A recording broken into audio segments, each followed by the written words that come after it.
mă bucur că o să fie stadionul plin și aducem o echipă la București care este, cred, din punctul meu de vedere, în primele 10 din lume.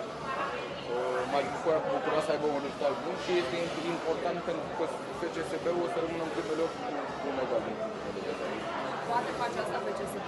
Poate reuși fața lui Manchester? Păi nu ne-am așteptat să facă punctele care au retemat în Europa League și le-au făcut. De ce să nu ne așteptăm? Manchester nu e o echipă în formă în momentul de față, au schimbări, s-au schimbat și antrenorul. Eu sper să, cu publicul și cu lumea care o să vină la stadion, să aibă un rezultat bun, ca să fie în primele 8. Sistemul ăsta Europa League, singurul meci și numai o match. Ne avantajează. Dacă eram pe locul 15 sau 20, acum nu ne avantajează.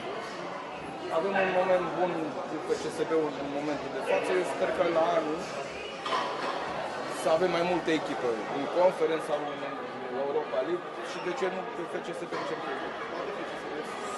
Treacă și de un timp. Patronul vorbea de finală la un moment dat, jucătorii spuneau că vor cât mai departe. Se poate gândi și mai mult de o fază timpă sau deja sunt... Îți dai seama că fiecare jucător care este acolo, inclusiv patronul, se gândește că dacă au făcut un pas în față, de ce să nu mai facem un progres? Și la fiecare meci să se gândească la... Da, s-a jucat, cred că, o semifinală rapid FCSB-ul, acum mulți ani, sfert de final, măcar